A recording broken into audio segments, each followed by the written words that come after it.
동태적 수학 체정에 대해서 봤고, 마지막에는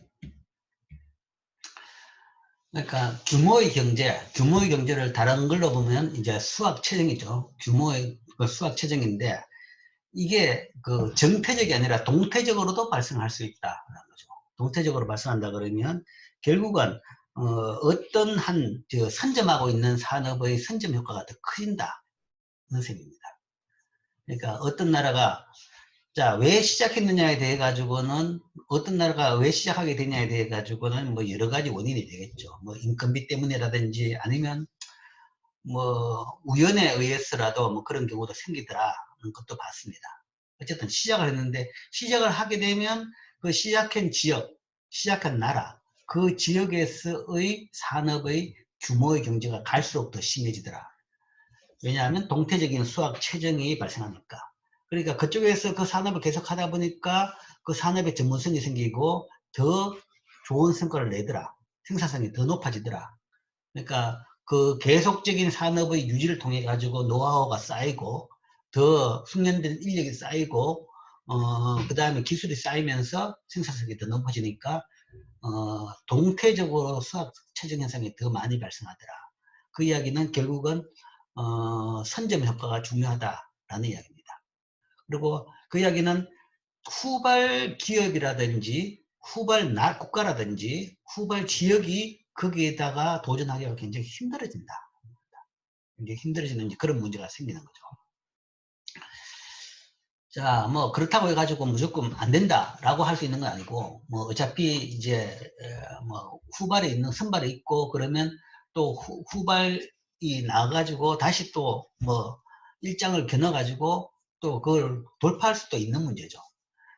일반적으로 이제 개도국의 경제 발전 단계가 그런 겁니다. 근데 이제 그런 규모의 경제가 큰, 뭐, 예를 들어서 신산업이냐, 그건 아니죠. 그건 아니지만, 일반적으로 뭔가 하면 기존에 보통 선진국이 하고 있는 산업을 뭐, 처음에 시작은 금융기술이고, 그 다음에 인건비 차이가 많은 부분, 그런 산업에서 주로 시작을 하죠. 시작을 해가지고, 그러나 시작할 때 처음에는 당연히 모든 회사가 기존의 회사보다는 성과가 낮습니다. 생산성이 낮을 수밖에 없어요.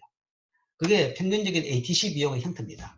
ATC 비용 형태를 본다 그러면 처음에 시작한다 그러면 분명히 규모의 경제 영역이 있긴 있지만 시작점은 분명히 높은 수준입니다. 높은 수준이기 때문에 뭐 그렇게 본다 그러면 아무 기업도 시작을 못할 수가 있는 거죠. 그러나 이제 그걸 이제 빠른 시간 내에 그걸 돌파해 가지고 그 규모의 경제에 빠른 시간 내에 도착할 수 있는 뭐 그 정도 추진력이라든지 능력이 있는 회사가 시작했다 그러면 뭐 결국은 뭐 다른 회사를 따라잡을 수도 있는 거죠.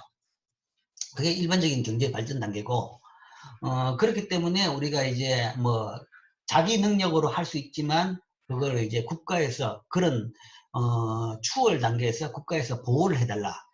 라고 흔히 이야기하는 것이 유치산업보호론입니다. 그래서 시작 단계는 우리가 다 물론 우리가 경쟁력이 약하다, 또 생산 비용이 높다, 그런 경우에는 예를 들어서 수입을 막는다든지 아니면 수출 보조금을 준다든지 그런 식으로 보호를 해달라. 그러면 빠른 시간 내에 우리가 규모의 경제를 달성시켜 가지고 뭐 보호 없이도 뭐 경쟁력을 가지는 그런 산업이 될 수 있다. 그게 이제 유치산업보호론입니다. 근데 이제 이런 것 같이 그렇게 될 수 있는 산업이 어떤 산업이냐에 대한 이제 선택에서는 굉장히 문제가 많다는 거죠. 뭐 그런 선택을 하기가 힘들다는 것이고, 그리고 이제 흔히 이제 유치산업보호론의 논리는 개도국들이 일반적으로 자본시장이 완벽하지 않기 때문에 유치산업은 국가가 보호해 줘야 된다는 이야기입니다. 그러니까 어느 정도 해가지고 어느 정도 운영하면 결국은 규모 경제를 다뤄가지고 우리가 경쟁력을 확보할 수 있다라는데, 그러면 그 어느 정도까지 돈 빌려서 하면 되는 거 아니냐는 거죠. 그리고 그 어느 정도 동안에 그렇게 해가지고 할 수 있는 회사라 그러면 금융기관에 빌려주는 거죠. 그 일반적인 개도국 같은 경우에는 금융시장이 완벽하지 못하다는 이야기는 금융이 존재를 못하는 겁니다. 돈을 빌려줄 돈이 없는 거죠. 빌려줄 돈이 부족하다 그러면 그런데 빌려줄 돈은 당연히 없습니다. 그리고 그런 오랫동안 큰 규모로 빌려줄 돈은 없으니까 이제 그런 산업이 안 되는 거죠. 그런데 이제 어느 정도 산업이 경제가 이 정책 어느 정도 궤도에 올랐었고, 그 다음에 금융산업이 굉장히 이제 뭐 현재 우리나라 금융산업은 돈은 넘치는데 쓸 데가 없는 판입니다. 그렇기 때문에 계속 돈이라는 것이 우리나라 돈이 뭐 외국 주식이나 사고 그런 데로 빠져나가고 있는 겁니다. 지금 앉아가지고 우리나라 주식 투자하는 사람들이 국내 주식보다는 앉아가 밤새 뭔가 막 외국 주식, 미국 주식 산다고 다 눈이 벌겋게 돼 있습니다. 그러니까 뭐 그렇게 됐다는 것이 지금 현재 외화가 넘치기 때문에 그렇게 돼 있다는 거죠. 자본시장의 돈은 훨씬 넘치고 많은 거죠. 이런 상태에서 더 이상 유치산업 보호의 논리는 별로 성립하기 쉽지 않다는 것이 지금 현실 상태입니다.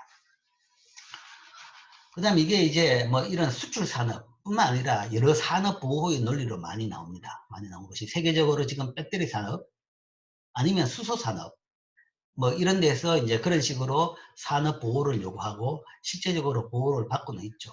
보호를 받고 있는데 이게 진짜 정당한 보호냐 아니면 진짜 이 논리에 맞는 보호냐에 대해 가지고는 아마 굉장한 문제가 될 겁니다. 두고두고.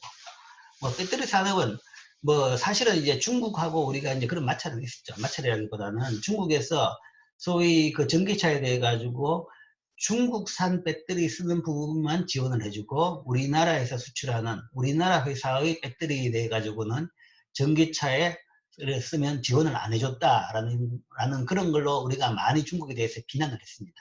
비난을 했는데 실제적으로 뭔가 하면 뭐 그 다들 자국 구선주의입니다. 그런 것. 남한테 피해를 안 줄 정도로 뭔가 하면 자국 내 자국 기업 보호를 그렇게 하는 것은 어떻게 할 수가 없어요. 그게 이제 그 논리가 지금 아까도 이야기했던 지난 시간도 이야기했지만 현재 우리나라 전기차에 대한 보호 이야기죠. 뭐 전기차도 이제 더 이상 이제 가솔린을 뛰어넘어서 전기차로 가야 된다. 그래서 전기차가 경쟁력을 가지려 그러면 그만큼 이제 시장 파이가 크고 규모의 경제에 달해야 된다. 그렇죠? 그런데 전기차 생산 라인도 있고 그 다음에 거기 들어간 배터리 라인도 있는 겁니다. 있는데 지금은 이제 전기차에 대해 가지고 그 보호를 해주고 나니까 그러니까 전기차에 대해서 유치산업 차원에서 그러니까 지금 지원을 해주는 거죠. 지원을 해주니까 그 전기차에 대한 보조금을 누가 다 받느냐? 우리나라 회사가 아니라 미국 테슬라가 다 들고 가더라. 그래서 이제 아마 내년부터는 그거를 막으려는 뭔가 입법을 할 겁니다. 지금 하자는 논리가 많습니다. 논리가 많은데 그걸 막는 입법을 하면 그거는 곧 우리가 옛날에 작년 재작년까지 중국을 비난하는 것과 똑같은 논리가 되는 셈이죠. 근데 이제 뭘 선택할 것이냐? 그런 데서 자국 우선을 선택할 것이냐? 아니면 뭐 그 호혜 평등 전 세계에 대한 동일한 룰을 쓸 것이냐? 뭐 이 문제인 겁니다. 이 문제인데 결국은 그런 것도 뭔가 유치산업을 보호한다라는 것은 굉장히 어려운 문제다라는 얘기입니다. 기초산업기술은 뭐 국가에서 보호하고 그 다음에 국가의 지원을 통해 가지고 개발하는 것은 뭐 세계적인 공통적인 현상이고 당연히 인류가 해야 될 일이다라고 생각하는 거죠. 그러나 이제 응용산업기술에서 유치산업이라고 보호를 한다. 어떤 산업이냐? 과연 수소산업이 유치산업이냐? 그 다음에 배터리 산업 아니면 전기차 뭐 어떤 데를 보호해야 되냐? 여기에 대해 가지고는 굉장히 이제 어려운 결정입니다. 자, 이게 지난 시간에 배웠던 동태적 수학체증이고, 자, 그 다음에 이 장에서 남은 이슈는 딱 하나 있습니다. 마지막 남은 것은 국제무역과 경제지리학. 지금 앞에서까지는 이제 그 규모의 경제는 소위 무역을 결정짓는 한 나라가 어떤 부분에서 소위 수출하는 산업이 됐다. 그것이 그 규모의 경제 산업이었기 때문에 한번 시작했으면 그게 그 나라가 결국은 세계적인 우위를 가지는 산업이 됐다. 뭐 예를 들어서 스위스의 뭐 시계 산업이라든지 아니면 미국의 뭐 영화 산업이라든지 뭐 미국의 금융이라든지 뭐 그런 등등의 예를 들었죠. 아니면 뭐 중국의 단추 산업이라든지 뭐 중국의 속옷 산업 여러 산업별로 이런 차이가 있죠. 뭐 그런 것들이 이제 하나의 국가별 무역을 결정하는 하나의 논리였습니다. 논리였는데 자, 이건 국가 간의 무역이 아니라 국가 내에서 지역 간에도 이게 큰 기능을 합니다.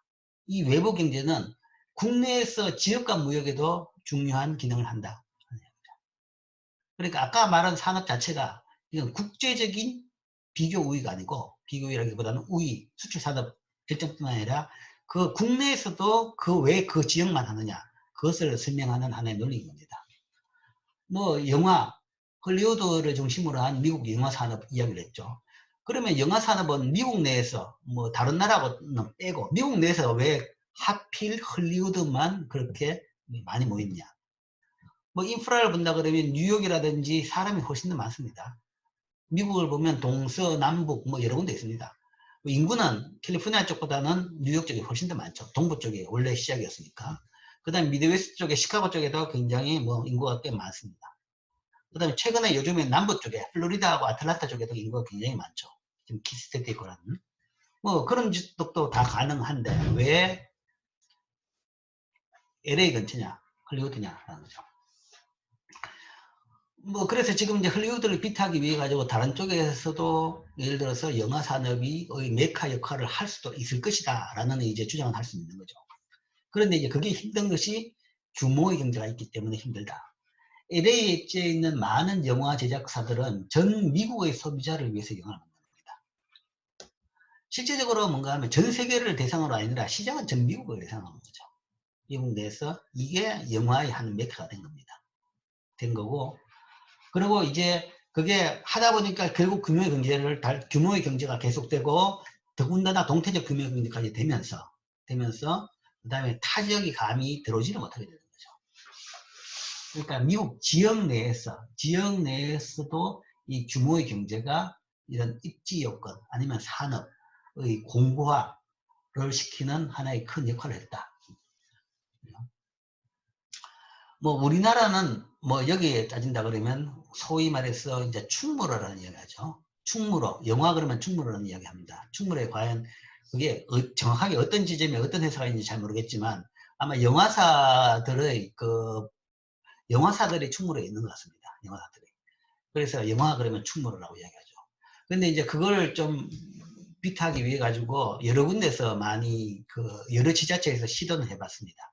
예를 들어서 영화 제작 인프라를 만들어주고 뭐 남양주 영화 제작소 아니면 또 춘천에서 뭔가 하면 이 뭐 좋은 경치를 이용해서 여기서 영화를 많이 찍도록 뭘 많이 투자를 했었고 그 다음 또 부산도 뭐 영화제도 유치하고 많은 영화를 유치를 했습니다.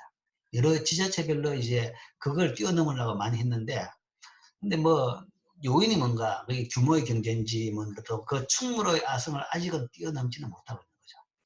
그러니까 우리나라 내에서도 그 지역적인 그 하나의 그 선점 효과, 뭐 더군다나 이제 뭐 그 수도권이라는 서울이라는 수많은 인구, 그 다음에 거기에 영화 제작 관련 배우부터 시작해가지고 다들 거기 살고 있으니까 이제 그걸 뛰어넘는 것도 쉽지가 않은 셈이겠죠. 뉴욕에 있는 많은 금융회사들은 전 미국의 소비자들을 위해서 금융 서비스를 제공한다. 그러니까 금융은 전 국민들이 금융을 이용하는데 그 대부분 공급자는 다 뉴욕이더라. 뭐 은행이라고 하면 그래도 좀 분권화되어 있습니다. 분권화되어 있지만 은행이 아니라 정권 분야라고 해요. 주식이나 채권이나 정권 분야 그러면 그거는 완전히 이쪽에 집중되어 있죠. 뭐 회사가 그러니까 뭐 정시 자체가 뉴욕에 있는 겁니다. 그러니까 우리가 소위 말해서 미국 정시라는 얘기를 안 쓰죠. 뉴욕 정시라고 이야기합니다. 뭐 우리나라에서 이야기한다 그러면 우리나라는 서울이죠. 서울 여의도입니다. 여의도에 정권시장이 있습니다. 정권거래소가 있고 물론 옛날같이 뭔가 하면 물리적인 거래소의 중요성은 많이 줄었습니다. 옛날에는 그래도 직접 거래소에 가서 사람들이 직접 손으로 거래했기 때문에 그 거래소가 물리적으로 중요했지만 사실은 요즘에 직접 가지도 않죠. 집에 앉아가지고 인터넷으로 다 거래하기 때문에 옛날만큼 중요성은 많이 줄었습니다. 줄은데도 불구하고 그 아성을 넘지는 쉽지가 않았죠. 우리나라 내에서도 이제 그 아성을 넘으려고 이제 부산이 금융 중심 도시를 하겠다고 해가지고 부산의 선물 거래소를 유치하고 난 뒤에 여러 노력을 많이 했지만 결국은 안 되더라는 이야기입니다. 안 되고 그 다음에 이제 그 관련돼 가지고 국민연금공단이 전주로 가 있죠. 전주로 가 있는데 금융 관련돼 가지고 제일 큰 손이 우리나라의 국민연금입니다. 그러니까 돈이 제일 많은 거죠. 근데 그 국민연금공단이 전주에 가 있으니까 거기서 뭔가 하면 위탁 그 운영도 하지만 자체 운영도 꽤 많이 합니다. 자체 운영할 인력들이 없다라는 겁니다. 전주로 본사를 옮기고 전주에 출근하라 그러니까 다들 사표 내고 그냥 서울에서 여의도나 강남에 남아버리는 겁니다. 그래서 항상 그 지금 국민연금공단에서 직원들이 좋은 직원들이 없더라. 뭐 그러다 보니까 뭐 마약하는 직원까지 있어가지고 얼마 전에 마약 사태까지 발생했죠. 그리고 항상 필요한 인력의 절반도 못 운영하고 있는 일반적인 행정 인력이야 뭐 얼마든지 충당할 수 있죠. 그러나 아주 전문적인 금융 인력을 거기서 확보하는 것은 어렵더라는 것이 이제 문제인 거죠. 근데 뭐 국가 정책으로 계속 유지는 하고 있습니다. 자, 이런 것들이 이제 규모의 경제, 지역 간의 그런 규모의 경제가 지금 작동하고 있는 이해가 되죠. 자, 그런데 이제 산업을 보면 이제 그런 산업도 있지만 안 그런 산업도 있습니다. 자체적으로 지역화될 수 있는, 항상 지역적으로만 존재할 수 있는 산업이 있죠. 수의라고 했는데 이게 무슨 뜻이냐, 그렇죠? 번역이 좀 안 좋네요. 그냥 장래 서비스라고 하면 됩니다. 장래. 초상말 때 장래 서비스. 장래 서비스 같은 비교육제는 통상 지역적으로 공급돼야 한다. 그러니까 장애업자라는 것은 지역적으로 있을 수밖에 없습니다. 장애업자라는 것이 뭐 초상이 났다. 그럴 경우에는 뭐 우리나라는 대부분 지금 병원에서 지내고 있죠. 병원이 지는데 뭐 미국이나 유럽 같은 경우에는 주로 이제 그 장례식장이 따로 있습니다. 우리나라도 이제 병원 외 장례식장도 따로 있죠. 그런 장례 전문 업체들, 그리고 그 장례식장 자체가 그 장례용 뭐 리무진 차라든지 뭔가 차를 운영하고 장례 서비스를 다 제공합니다. 제공하기 때문에 그거는 자동적으로 지역화될 수밖에 없는 겁니다. 물론 이제 우리나라는 그런 나라에 비해 가지고는 이게 덜 지역화될 수도 있어요. 우리나라는 장례 서비스가 내셔널화된 장례 서비스도 있습니다. 그러니까 무슨 이 장례 서비스마저도 대기업들이 나타나 가지고 전국적인 그 장례 뭐 상조 가입을 하고 그다음에 상조 회사에서 그 장례 서비스를 하긴 하죠. 그러나 그러더라도 어차피 뭔가면 장례식장은 지역입니다. 지역이고 대부분의 그 장례 인력은 그 지역별로 다들 조달하는 겁니다. 그래서 그런 것은 당연히 이거는 소위 이 선점 효과가 있고 뭐 그거하고 관계가 없죠. 이건 이거는 자연적으로 지역적인 재화, 지역적인 서비스죠. 외부 경제가 있다면 무역 위험은 역사적으로 우연한 사건에 기인될 수도 있을 겁니다. 그러니까 무역 유형 또는 지역적으로 뭐 한 나라 내에서도 우연한 사건에 의해 가지고 그 지역이 선전 효과가 있을 수 있죠. 다른 지역이 잠재적으로 더 싸게 생산할 수 있다 하더라도 어떤 산업에서 대규모 생산자로 출발하는 지역들은 대규모 생산자로 남아있는 경향이 있다. 먼저 시작해가지고 이미 대규모가 돼버리겠으면 그 다음에는 다른 지역이, 다른 나라가 거기에 대해 가지고 그것을 이기는 쉽지가 않다. 이미 대규모가 됐으면 엄청난 규모의 경제에 달성되어 있는 겁니다. 그래서 이런 부분, 이런 것도 있고 또 안 그런 부분도 있죠. 그래서 산업으로 나누어 본다 그러면 예를 들어서 교육점에서 뭐 규모의 경제가 달성할 수 있는 그런 대부분 경우는 어떤 것이냐 보면 교육점에서 뭐 이런 거죠. 영화, 뭐 유가증권, 뭐 교육제 중에서 이제 보면 영화, 유가증권, 상품 이런 거죠. 그다음 과학적 연구 이런 건 다 교육제가 될 수 있죠. 그러나 비교육제로는 뭐 신문, 출판, 저축기관, 수의서비스 이런 비교육제는 자동적으로 지역화되어 있다는 겁니다. 지역화된다. 신문, 출판 서비스, 신문은 왜 지역화되어 있냐? 신문이라는 것은 물론 중앙지도 있습니다. 있지만 지역지도 있는 겁니다. 지역신문은 지역지에 실리는 거죠. 그거는 중앙지까지 안 가죠. 안 가고. 그러면 중앙지에서 그걸 실지가 않는 거죠. 실을 공간도 없는 겁니다. 물론 이제 우리나라는 중앙지가 일부 지역난에 있어서 지역별로 지역난을 다르게 인사하기도 하죠. 그러나 여전히 이제 지역 부분에 있습니다. 그래서 뭐 강원도도 뭐 강원도에서도 뭐 강원일보가 있고 도민일보 이게 뭐 양대 지역 신문이 있습니다. 우리나라도 현재 지역별로 지역 신문이 다 있죠.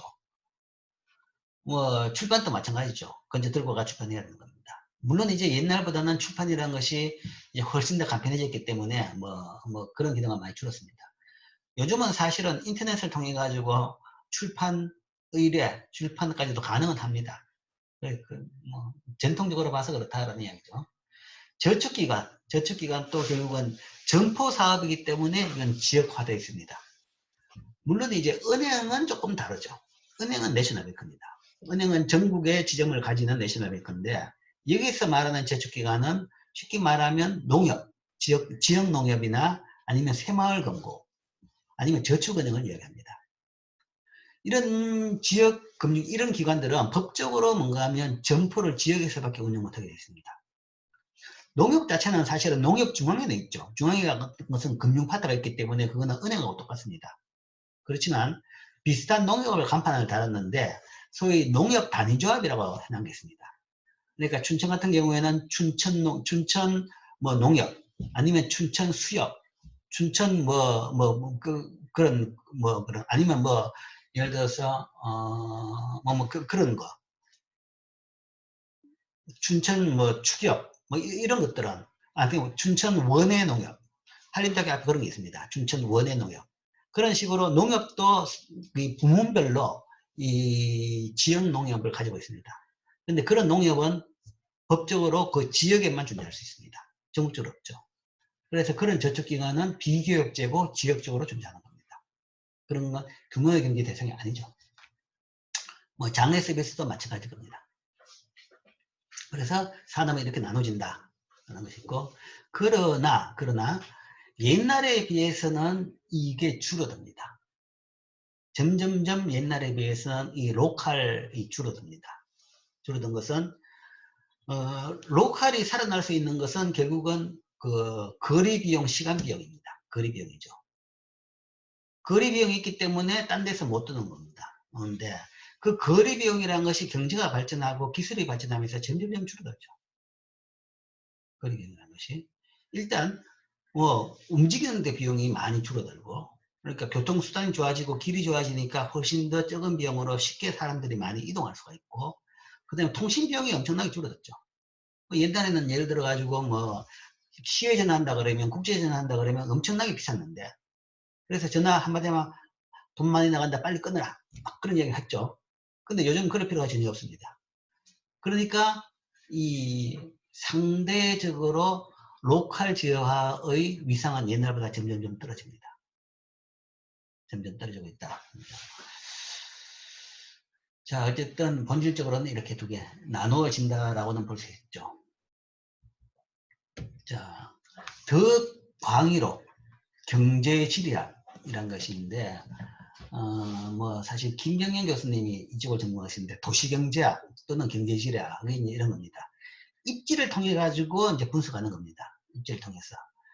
여러분들이 옛날에 사회시간에 배웠을지 모르겠지만 입지에 따라 가지고 도시가 있고 도시에 따라서 뭔가 하면 그 도시 가까운 데서 뭐 농업 중에서도 뭔가 하면 뭐 예를 들어서 채소 나가는 거는 도시 가까운 데 재배하고 뭐 화훼 나가는 건 도시 가까운 데 재배하고 그 다음에 쌀이 나고 이런 것은 뭔가 도시의 먼 데서 재배한다.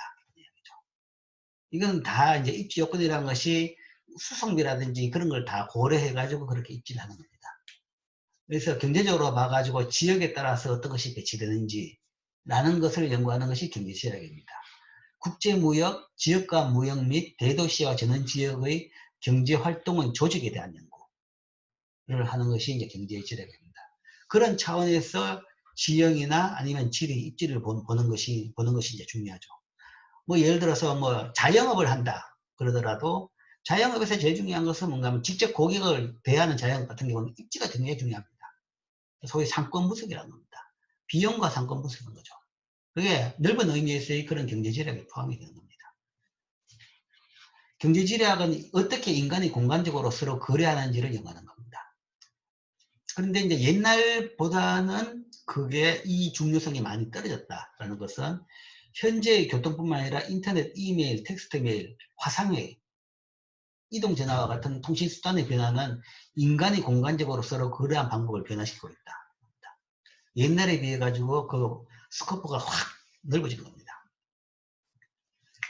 실제 이제 이 공간의 개념이 나온 거, 공간 경제지리가 나올 수 있었던 것은 사실은 2차 산업혁명 이후부터 가능한 겁니다. 뭐 예를 들어서 산업혁명 이전에는 공간이라는 것은 그 침범 불가했습니다. 공간은. 그러니까 모든 지역은 지역 지역별로 간에 수공을 하면서 뭔가 하면 그냥 다 외따로 떨어져 사는 겁니다. 그렇기 때문에 이제 소위 뭐 벤처기업, 옛날에 벤처기업이라는 것은 대상인들이죠. 대상인들이 뭐 예를 들어서 유럽의 대상인들이 험난한 지역을 뚫고 가가지고 뭔가 중동 지역이나 아시아 지역에 가가지고 못 보던 물건을 사가지고 가면 거기서 엄청나게 비싸게 팔 수 있었던 겁니다. 남들이 못 갔기 때문에. 그러니까 지역은 다 떨어져 있었던 거죠. 근데 이제 그 지역 간의 그 장벽이 깨진 것은 교통수단이 발전하면서 그게 다 깨졌습니다. 그 교통수단이라는 것이 처음에 1차 산업혁명에는 전기기관에 따라서 기차가 뚫히면서 교통수단인 것이고, 도시란 개념의 교통수단은 사실은 2차 산업혁명을 통해서 자동차의 발명 때문입니다. 2차 산업혁명은 자동차의 발명이라기보다는 자동차의 범용화죠. 대중화죠. 소위 포드 자동차 회사를 2차 산업혁명에 우리가 기점으로 봅니다. 그걸로 인해 가지고 자동차가 일반적인 사람들, 중산층들이 쓸 수 있는 교통수단이 되면서 이제 도시라는 게 생긴 겁니다. 도시라는 것이 뭔가 도시 외곽이라는 개념이 생긴 거죠. 그래서 도시 중심지에는 이 산업시설, 그러니까 상업시설이 주가 되고, 그 다음에 도시 외곽에 사람이 살 수 있는 거죠. 도시 외곽에 사람이 살 수 있다는 것은 외곽에서 도시 내까지 이런 차가 있기 때문에 통행이 가능한 겁니다.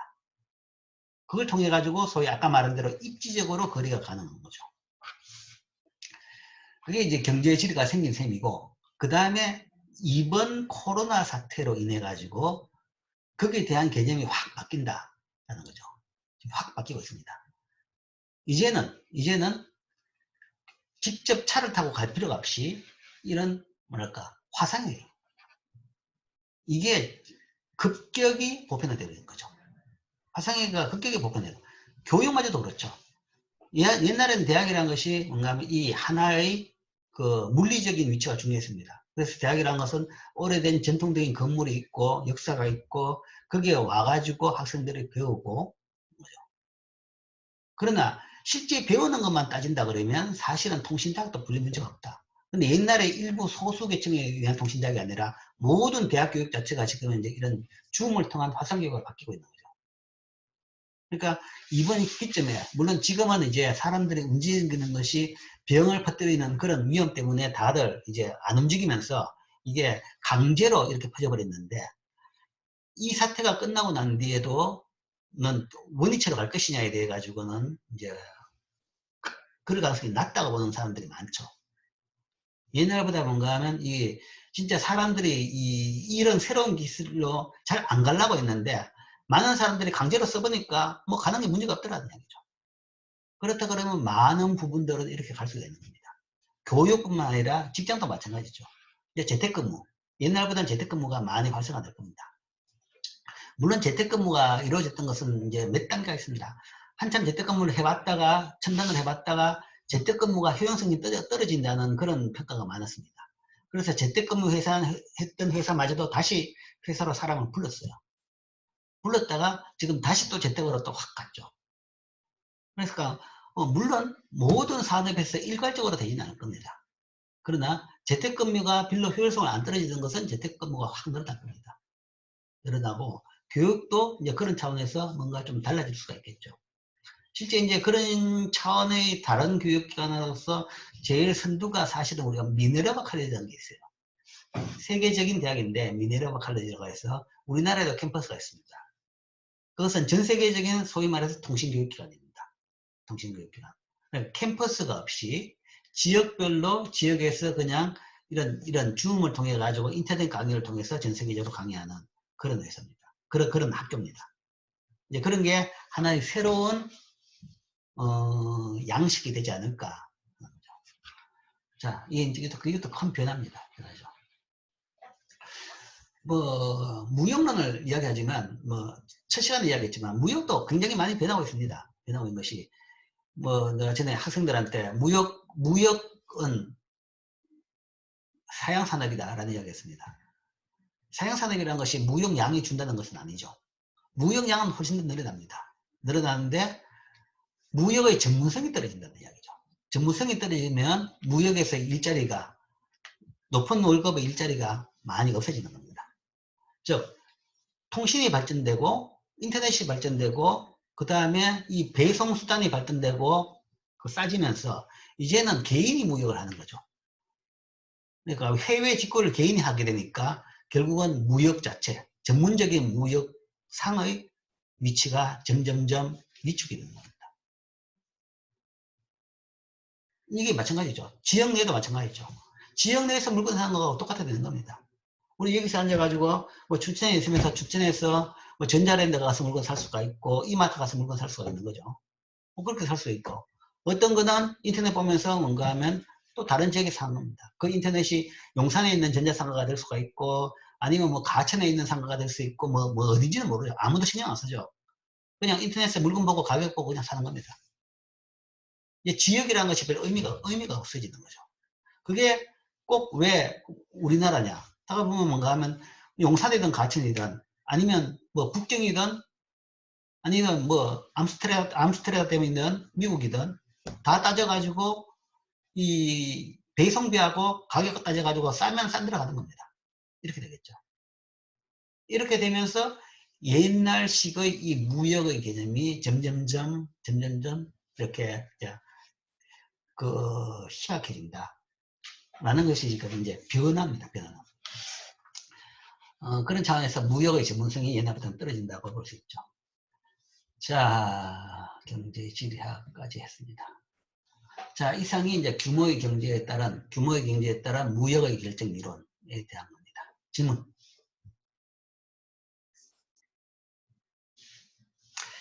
자, 질문이 없으면 다음은 이제 9장으로 가겠는데, 요 다음 8장은, 사실은 이게 우리가 지금 무역론 파트는 토탈 12장입니다. 12장까지 되어 있는데, 12장 달라니까 시간이 조금 모자라가지고 한 장을 뺐는데, 8장을 뺐습니다. 8장을 뺐는데, 8장은 이제 어떤 거냐 그러면 맨 규모의 경제 이야기입니다.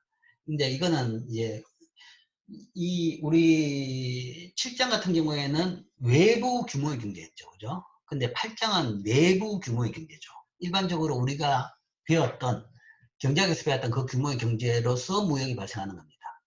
그러니까 그거는 이제 그러면 한 회사가 시장을 다 장악하는 경우 이런 이야기인 거죠. 그러면 그게 이제 소위 말해서 다국적 기업으로 됩니다.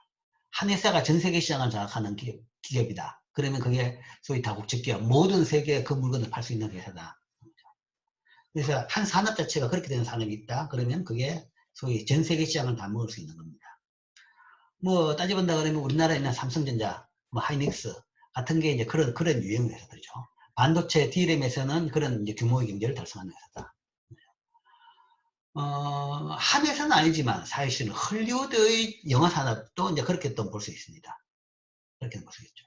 그게 이제 한 회사는 아니기 때문에 이제 지역이기 때문에 그런데 그 지역 전체를 한 회사다라고도 볼 수도 있어요. 그게 하나의 산업이다. 라고 볼 수 있죠. 어쨌든 한 회사가 전 세계를 차지하는 거. 뭐 또 원인은 좀 애매하지만 뭐 그런 대표적인 걸로서 들 수 있는 것이 자동차 산업, 뭐 독일의 자동차 산업. 그러니까 뭐 예를 들어서 소위 말해서 벤츠라 그러면 세계적인 회사죠. 그리고 다들 그 차를 사고 싶어 하는 겁니다. 그게 왜 그래 됐냐? 기술적인 우위냐? 어쨌든 현재 그 상태가 되어 있습니다. 뭐 아니면 좀 이상하지만 코카콜라, 펩시콜라 그것도 마찬가지죠. 그 온갖 음료수 중에서 그걸 왜 그래 많이 마시는지 모르겠는데 어쨌든 그게 세계적인 산업이 되어 있는 겁니다. 뭐 독점은 아니지만 과점이죠. 코카콜라, 펩시콜라 두 개. 과점적으로 전 세계 시장을 장악하고 있는 겁니다.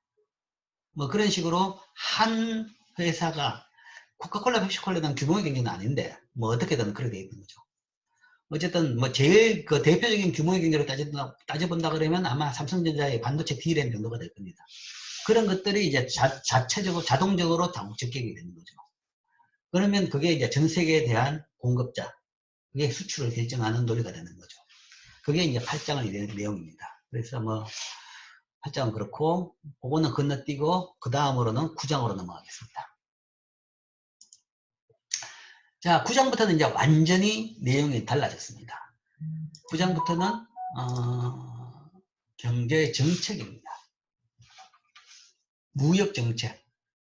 앞에도 잠시 이야기했지만 표준 무역 모형에서 이 무역 정책의 효과를 잠시 봤죠. 그러니까 이 앞에 장까지는 8장까지 내용은 결국은 무역이 어떻게 결정되느냐, 무역 결정 원리입니다. 그러니까 누가 어떤 무역에 어떤 물건을 누가 수출, 어떤 나라가 또는 어떤 기업의 수출자가 되고 어떤 기업이 수입자가 되느냐, 어떤 나라가 나라가 되느냐, 어떤 물건이 수출자고 어떤 물건이 수입자냐의 결정 논리에 대한 거였습니다. 그런데 이제 9장부터는 그게 아니라 이 정책으로서 이걸 어떻게 바뀔 수 있느냐, 이걸 바꿀 수 있느냐라는 거죠. 그래서 국가의 계획에 따른 무역 정책에 대한 내용입니다. 그 다음에 이제 9장, 10장 보고 11장, 12장에서는 이제 경제 발전과 무역, 그러니까 경제 발전 단계에서 무역이 어떤 기능을 하게 되는지 그 부분을 볼 겁니다. 자, 9장 무역 정책의 수단. 단일 산업에서 관세의 부분 균형 분석.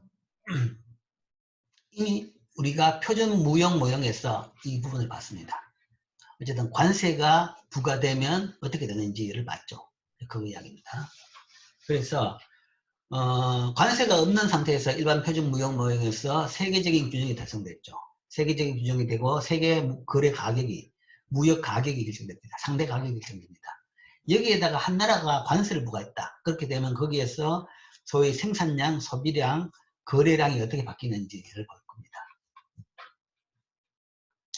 그 다음에 이런 관세의 비용과 이익, 이 관세가 어떤 비용을 주고 어떤 이익을 주는지.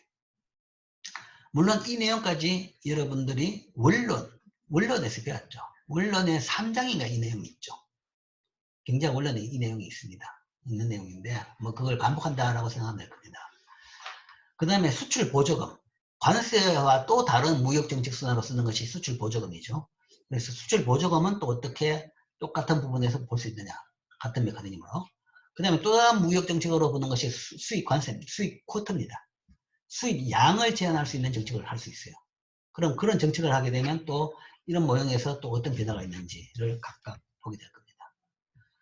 그 다음에 또 다른 정책으로 이제 수출 자율 규제, 그 다음에 국산 자재 사용 조건, 뭐 이런 이 무역 정책이 또 있을 수 있습니다. 뭐 이런 것도 보겠죠. 자, 먼저 제일 대표적인 무역 정책인 관세에 대해서 먼저 보겠습니다. 관세는 어떤 재화가 수입될 때 부과하는 세금입니다. 그래서 차별적으로 수입제에 대해서만 부과하죠. 국내 물건에 대해 가지고 그냥 판매세, 그냥 세금이라고 해요. 법인세, 판매세인데 관세는 수입제에 대해서만 부과하는 물건은 세금을 관세라고 합니다. 테리프. 근데 관세는 종류에 따라서 두 개가 있습니다. 모두 세금은 종류에 따라서 이렇게 두 개가 되는데 종량세와 종가세가 있습니다. 개당 얼마 또는 액수에 따라서 얼마가 되는 거죠. 개당 얼마의 세금이 종량세입니다. 양에 따라서 부과하는 세금. 수입된 자화의 각 단위마다 고정된 관세를 부과하는 방법. 뭐 예를 들어서 석유 배럴당 3달러의 관세가 부과된다. 그러면 석유 양에 따라서 부과되는 겁니다. 석유 가격이 높아졌다고 해가지고 세금이 높아지지 않고 낮아졌다고 해가 세금이 낮아지지 않습니다. 세금, 물건 가격에 무관하게 물건 양으로만 세금을 주는 거죠. 이게 종량세고, 그러나 또 다른 세금은 종가세입니다. 수입된 재화의 가치의 일정 비율로 관세를 부과하는 겁니다. 수입 가액의 몇 %를 하는 거죠. 그래서 자동차는 보통 대당 얼마 하는 세금을 부과하는 나라는 아무도 없습니다. 현실적으로 실제적으로도 이런 석유에 대해서는 이런 종량세를 부과하는 나라들이 많습니다. 우리나라도 그러고 있고. 그러나 석유 이외에 다른 자동차 같은 경우에는 이 종량세를 부과하는 나라가 없어요. 이건 한 대당 얼마가 아니라 자동차 수입 가격에 대해 가지고 몇 %, 10%, 20% 이렇게 하죠. 물론 요즘에는 이만큼 부과하는 나라는 별로 없습니다. 관세는 굉장히 떨어졌어요. 떨어져가지고 뭐 5% 미만 정도가 될 겁니다만은 어쨌든 대부분 종가세입니다. 대부분 수입은 종가세입니다. 종가세인데 아주 특이한 이런 부분은 종량세를 씁니다. 자, 왜 어떤 물건은 종가세냐, 어떤 물건은 종량세냐? 그거는 물건의 성질에 따라 다른 거죠. 어떤 차원에서 이걸 막아야 되느냐라는 이야기입니다. 이게 이제 유류세 때문에 논쟁이 많은 거죠. 결국은 종가세를 하는 것은 그 부분이 우리나라에 들어가지고 해를 끼치기 때문에 수입품이 들어오기 때문에 물론 소비자는 좋아지지만 일부 기업들은 안 좋아지는 거죠. 그 산업에 나름대로 경쟁이 들어오기 때문에 우리나라 산업에 영향을 주기 때문에 그걸 제한하기 위해서 하는 겁니다. 그러면 들어오는 양에 들어오는 액수에 따라서 하는 겁니다. 그렇기 때문에 대부분 종가세를 하는 거죠. 종가세를 하는 건데 종량세를 하는 이거는 왜 그러냐. 이거는 이제 특히 자원은 대부분에 대해서 종량세를 하는 게 많습니다. 이거는 다른 차원의 목적이죠. 다른 차원의 목적이란 것은 이 에너지 자체의 양에 대한 소비를 제한을 시키기 위해서 쓰는 겁니다. 가치가 문제가 아니라 양의 제한이라는 겁니다. 이게 어떤 의미냐 그러면 이렇게 종량세를 해놓는다 그러면 가격이 싸지면 세금이 안 싸지는 거죠. 가격이 싸져도 여전히 그만큼 제한을 주기로 하는 겁니다. 종가세를 했다 그러면 뭐 석유 가격이 절반으로 떨어졌다. 그러면 사람들이 석유를 싸지니까 훨씬 더 많이 쓸 겁니다. 그런데 세금이 종량세로 되어 있다 그러면 세금은 안 떨어지는 거죠. 그럼 그만큼 가격이 안 떨어지기 때문에 사용을 줄이는 효과가 있는 거죠. 왜냐? 이거는 이제 대부분 나라들의 합의된 뭔가 뭐 합의는 아니지만 대부분 나라들이 동감하는 것은 이 석유 같은 것은 소위 화석연료다. 화석연료이기 때문에 두 가지 문제가 있습니다. 고갈의 문제, 그 다음에 이것이 뭔가 하면 환경 파괴의 문제. 이 두 개가 있는 거죠. 그렇기 때문에 사용량을 줄여야 된다. 처음에는 사실은 고갈 때문에 그랬습니다. 화석연료는 땅속에서 파내는데 그게 머지않아 고갈될 것이다. 라고 해가지고 후손을 위해서 물려주기 위해서 가능한 한 아껴 쓰자. 그래서 이 화석연료에 대해 가지고 사용 제한을 하고 적게 쓰기 운동을 하고 그 다음에 세금을 통해 가지고 쓰는 양을 제한을 시켰습니다. 그게 이제 첫 논리인데 좀 지나고 나니까 이 고갈의 문제는 지금 없어졌습니다. 옛날에 고갈을 생각할 때는 그때 기술로서 봐가지고 있는 부존 자원, 그 다음에 사용량으로 봐가지고 고갈을 걱정했었는데 지금은 석유가 고갈할 거라고 걱정하는 나라는 별로 없어요. 그 옛날, 그러니까 60년대 말에 처음 고갈 걱정이 나왔었는데 그때 봐가지고 뭔가 하면 한 20년 지나고 나면 석유가 거의 다 고갈될 것이다 나왔습니다. 20, 30년 지나고 나면. 1900년대 말 되면 석유가 고갈된다고 나왔습니다. 그런데 지금 2000년대 이렇게 펑펑 쓰는데도 석유 고갈 아무 이야기 안 하죠. 그 이유는 그 옛날에는 그때는 기술 변화를, 기술 발전을 강구했던 겁니다. 그 사이에 많은 기술이 발전되면서 감히 옛날에는 생각도 못한 지역에서까지도 소위 말해 심해 유전이죠. 심해 유전까지도 개발해가지고 석유를 빼내고 그 다음에 동일한 유전 내에서도 옛날에는 요것만큼밖에 못 뽑아내는데 요즘에는 기술이 발전해가 이만큼 더 뽑아냅니다. 그러니까 지금은 석유라는 것이 고갈될 자원으로는 안 봅니다. 그만큼은 고갈 속도보다는 사람들이 찾아내는 속도가 더 빠르다는 뭐 그런 개념으로 똑같이 보고 있는 거죠. 그러다 이제 그 뒤에는 이제 고갈 걱정이 끝나고 난 뒤에는 이제는 이 화석연료가 CO2 발생을 많이 해가지고 소위 온실가스를 일으켜가지고 지구온난화를 일으키는 나쁜 거다 하는 거죠. 그래서 지금은 그런 차원에서 지구온난화를 막기 위해 가지고 사용을 줄여야 된다라는 것이 이제 지금 논리죠. 지금 논리기 때문에 여전히 여기에 대해 가지고는 이런 세금을 관세를 부과하고 있습니다. 그리고 아마 여기에 대한 이런 세금 부과는 점점점 높아질 겁니다. 이게 또 이제 일종의 스윙택스하고 비슷하게 되겠죠. 그러면 담배에 대해서 세금은 굉장히 높죠. 엄청나게 높죠. 근데 담배에 대해서 세금을 높이면 높여도 별 저항이 없습니다. 저항이 없는데 아마 석유도 점점점 그렇게 될 겁니다. 그렇게 돼가지고 뭐 여기 이제 석유를 안 쓰고 뭐 예를 들어 전기차로 바꾼다. 이것도 하나의 큰 흐름이지만 이런 차원에서 석유 소비를 줄이기 위해 가지고 세금을 부과하는 거죠. 그런 경우에는 종가세보다는 종량세가 많습니다. 그래서 물건에 따라서 어떤 거는 종가세, 어떤 건 종량세를 부과합니다. 관세도 그렇게 크게 나눠지죠. 있죠. 자, 그래서 이제 보는데 단일 산업에서 공급 수요 및 무역. 자, 그런데 이제 우리가 지금 수업에서 지금 설명할 때는 종량세를 보게 될 겁니다. 왜냐하면 그것이 설명하기가 훨씬 더 쉬워요. 쉽기 때문에 이제 주로 물건 한 개당 얼마씩 해가지고 관세를 이야기합니다. 실제적으로는 종가세를 봐야죠. 종가세를 봐야 되는데 교육 효과 차원에서 종량세를 사용한다. 그 정도만 이해할 수 있습니다. 정확한 양보다는 방향을 보는 거죠, 주로. 그래서 누가 더 생산하고 덜 생산하고 손해보고 이익보고 이제 그 방향 중심으로 보기 때문에 우리가 설명에서는 종량세를 볼 겁니다.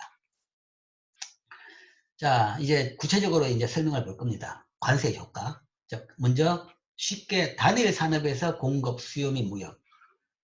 어떻게 관세가 단일 시장인 일 시장에 영향을 주는지를 생각해 봅시다. 무역이 없다 그러면 밀 가격은 외국보다 자국에서 높다고 하자.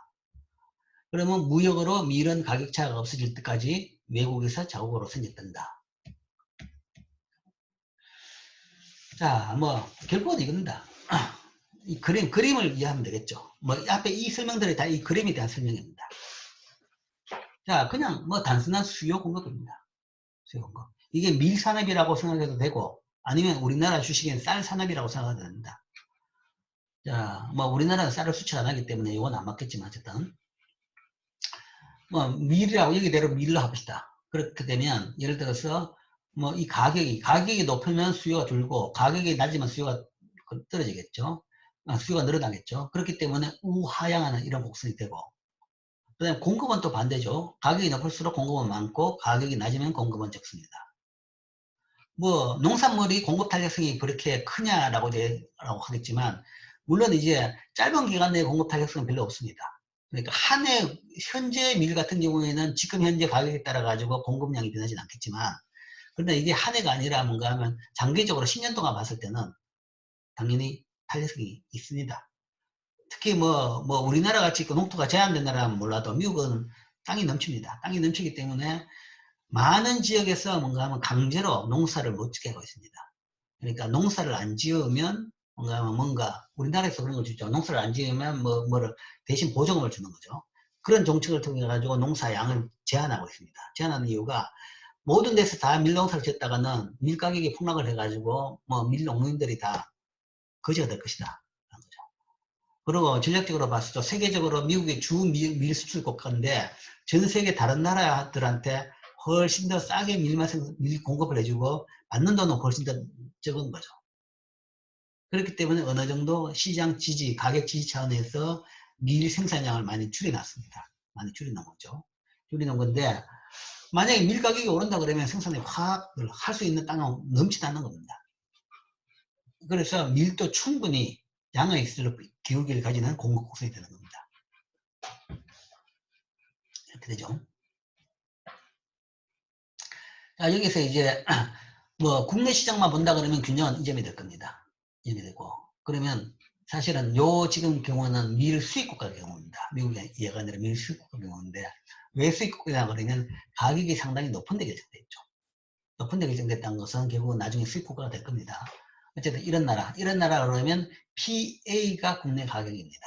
국내 가격인데 수출 수입이 없다 그러면 이게 국내 가격인데 가격이 이거보다 예를 들어 가지고 더 낮다 그러면 가격이 이보다 더 낮다 그러면 생산량은 줄고 소비량은 더 늘겠죠. 그렇다 그러면 결국은 이만큼의 수입이 들어야 됩니다. 그래서 이런 나라 같은 경우에는 수입 곡선이 나옵니다. 이런 나라는 지금 두 양국목을 보는데 이 가격이 PA다 그러면 이거는 균형이 되기 때문에 수출 수입도 없죠. 그러면 이 나라는 그때의 생산량은 수입량은 0입니다. 0인데 가격이 더 낮다 그러면 그때는 생산량은 줄고 수요량은 늘기 때문에 이만큼의 수입이 돼야 되죠. 그럼 수입 수요량이 이 폭, 요 폭이라는 것이 요 폭이 되는 거죠. 그 다음에 가격이 P1 수준으로 더 떨어졌다. 그러면 이때는 생산량은 더 줄고 수요량은 더 늘기 때문에 이만큼 수입 수요가 발생합니다. 그래서 수입 수요가 이 곡선이 되죠. 그래서 이런 나라, 수입하는 나라의 수요 공급에서 국내 수요 공급 곡선을 통해 가지고 이 나라의 수입 수요 곡선을 이렇게 도출할 수 있습니다. 동일한 방식으로 수출국의 수출 곡선도 할 수 있죠. 수출국은 동일하죠. 공급 수요가 있는데 이게 수출국이라는 것은 교차점이 굉장히 밑에 있다는 겁니다. 그러면 이 나라는 이제 수출국이 될 겁니다. 그러니까 국내 균형을 보면 굉장히 낮은 가격에서 균형 가격이 결정된다. 이 나라도 어쨌든 수요 곡선은 우하향, 공급 곡선은 우상향한 건 동일합니다. 그런데 이 나라 내에서 무역을 안 하고 있다 그러면 국내 균형 가격은 PA 스타고 여기서 이만큼 생산되고 소비될 겁니다. 그런데 만약에 가격이 이것보다 더 높다. P1이다 그러면 가격이 높아지니까 생산량은 더 늘어나죠. 그러나 가격이 비싸지니까 소비량은 줍니다. 그럼 이 차이만큼이 남죠. 이 남는 것이 바로 수출 공급 곡선이다 라고 봅니다. 이게 수출 공급 곡선이고, 그 다음에 가격이 이거보다 더 올라간다 그러면 또한 수요량 공급량은 더 늘고 수요량은 더 줄겠죠. 그러면 이만큼이 초과 공급이 발생합니다. 그 초과 공급이라는 것은 결국은 수출 공급 곡선이다 라고 볼 수 있죠. 그래서 이 폭만큼이 여기서 수출 공급이고, 이 P1에서의 공급 이만큼이 요 수출 공급이고, 그 다음에 P1 스타 가격이라 그러면 그때는 수출할 게 없는 거죠. 그래서 가격에 따라 가지고 수출 곡선이 이렇게 나옵니다. 그래서 각각 수출국, 수입국의 국내 수요 공급에서 수출국의 수출 공급 곡선, 그 다음에 수입국의 수입 수요 곡선이 나오고, 그 두 개를 합치면 이거죠. 지금 본 수출 공급 곡선과 수입 수요 곡선을 합치면 그걸 한 그림이다. 그리면 여기에서 세계 무역 균형, 세계 시장 균형이 나올 수가 있습니다. 그래서 세계 시장에서 이게 수요 곡선이고 공급 곡선이고, 그러면 그 균형점이 이거다. 그러면 이 가격에서 QW만큼이 교역이 된다. 수출국은 수출을 하고 수입국은 이만큼은 수입을 하게 되는 그런 세계 균형을 이렇게 찾아낼 수가 있습니다. 자, 이게 이제 이 셋업입니다. 모형입니다. 자, 무역을 설명하는, 관세 효과를 설명하는 기본적인 모형입니다. 이 모형에다가 이제 관세를 집어넣어 가지고 한번 설명을 해봅시다. 자, 이 모형에다가 관세를 집어넣는데, 자, 관세는 수송비와 같기 때문에 자국 가격이 외국 가격을 관세만큼 초과하지 않는다 그러면 판매자는 재화를 선적하지 않는다. 한번 해놓습니다. 관세가 부과된다 그러면 그만큼 가격차가 생겨야지 물건을 보내는 겁니다. 그러니까 100원짜리 물건인데 관세를 10원 내라 그랬다. 그랬다 그러면 예를 들어 가지고 뭔가 하면 10원만큼 예를 들어 국내 가격과 외국 가격의 차이가 있어야만이 물건을 실어 보내는 겁니다. 외국에서 110원에 팔 수 있어야지 실어 보내는 거지 109원만 되더라도 못 보내는 겁니다. 그렇게 볼 수 있죠. 그렇기 때문에 관세는 이렇게 보는 거죠. PT에다가 T를 빼는 것이 외국 가격이다. 이렇게 되는 데서 관세.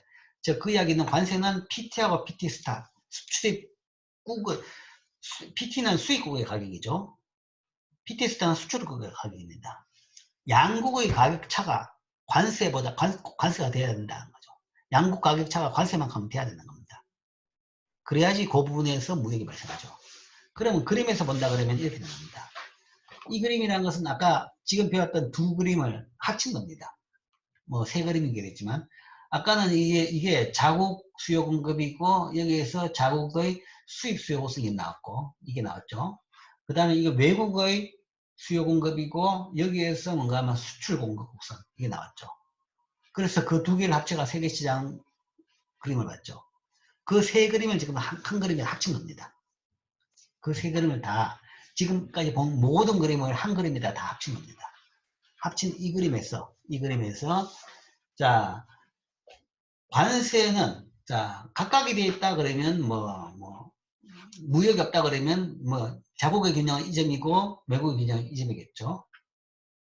무역이 있다 그러면 어떻게 되느냐? 무역이 있다 그러면 세계시장 균형은 이 점입니다. 이 점. 이게 공급 수요죠. 이게 균형이죠.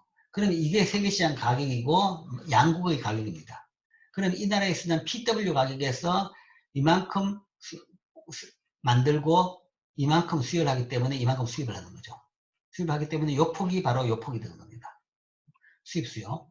그 다음에 이 가격에서 외국 같은 경우에는 공급이 이만큼이고 수요가 이만큼이기 때문에 이만큼 수출하죠.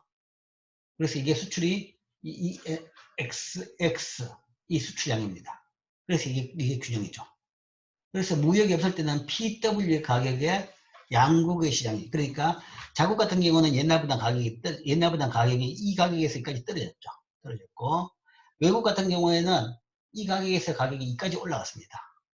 올라갔고, 결국은 양국에서 가격이 동일합니다. 자, 이게 자유무역이 허용된 경우 세계시장 규정입니다. 자, 여기서 뭔가 이유로 수입하는 자국이, 관세는 주로 이제 자국이, 수입국이 부과하죠. 수출국이 관세를 부과하는 거 없습니다. 수출국은 보조금을 할다는 거죠. 그래서 수입국이 뭔가 자국 시장을 보호하기 위해서, 아니면 자국 산업을 보호하기 위해서 관세를 부과했다. 그러면 여기서 어떤 변화가 생기느냐. 그 관세는 아까 말한 대로 이 수송비 같은 개념이 있기 때문에 그 관세의 높이만큼이 이렇게 되는 겁니다. 이 균형에서 그 관세만큼 이 높이가 벌어지는 걸로서 균형이 이동한다. 그러니까 요 지점까지도 무역이 안 이루어집니다.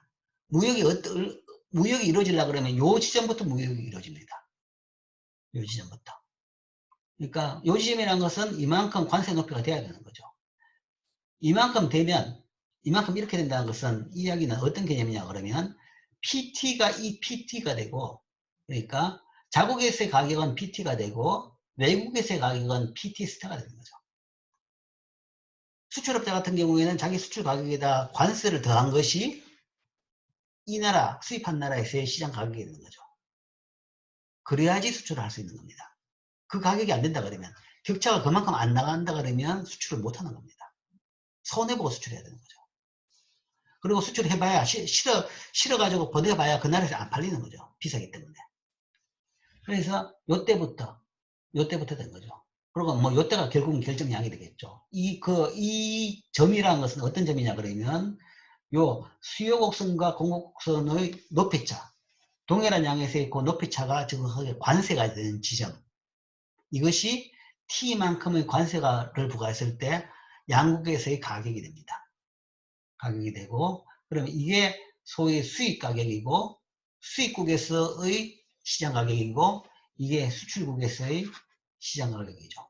그러니까 수출국에서 수출 가격에다가, 그 다음에 수입국에서는 거기다 관세를 내고 나서, 부과하고 나서 그 가격만큼 물건을 팔게 되겠죠. 그러니까 그때 시장 가격이 이 가격이 PT가 될 겁니다.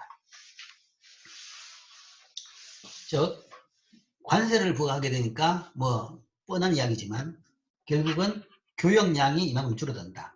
QW에서 QT로 줄어들죠. QT로 줄어들고, 가격은 수입국에서는 수입국 내에서의 소비자 가격이 올라가고,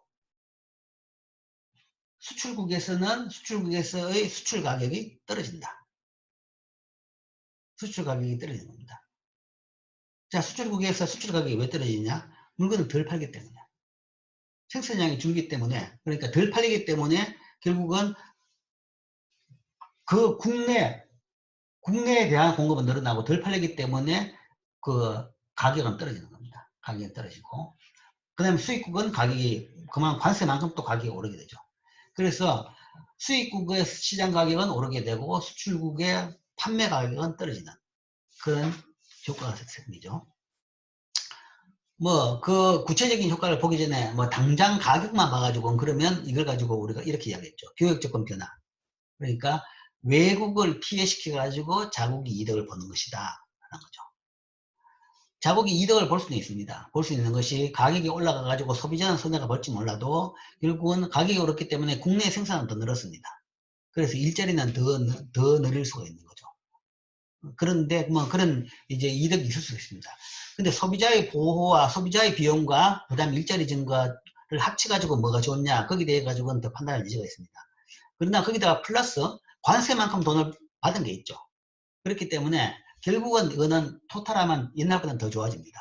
더 좋아지는데, 그럼 관세를 통해 가지고 더 좋아졌다는 것은 과연 어디서 발생했느냐 그러면 외국이 더 나빠졌기 때문에 가능한 겁니다.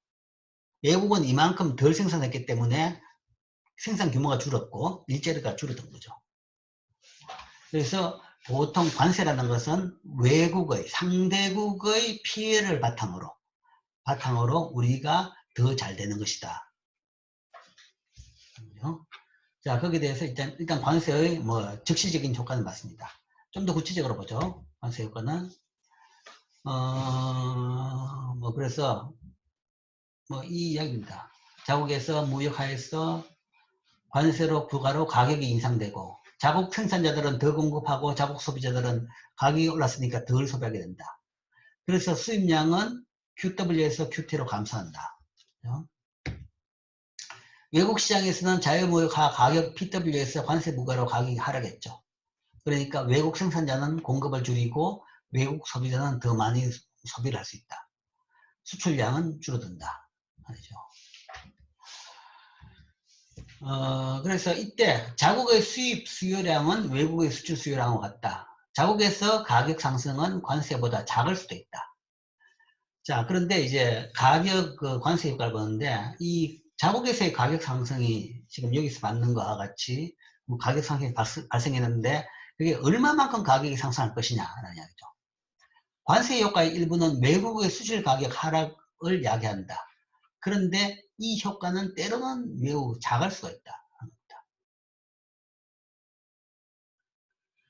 관세 효과는 외국의 수출 가격 하락을 야기했죠. 즉 이겁니다.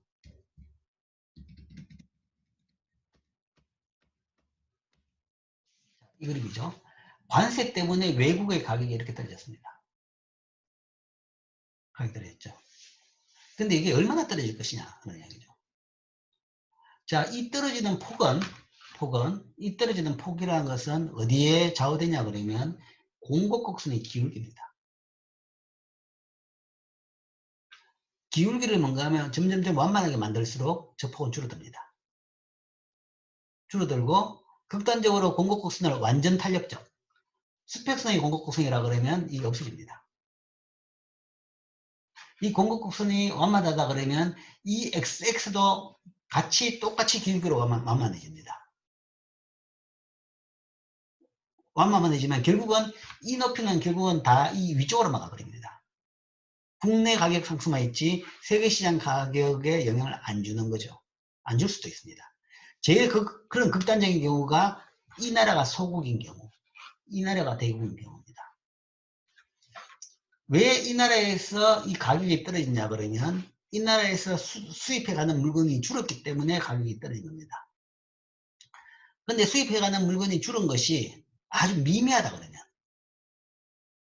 이 나라의 총 생산량에 비해서 아주 미미하다 그러면 별로 영향을 안 미치는 겁니다. 미미하다는 이야기는 결국은 이 나라가 대국이라는 이야기죠.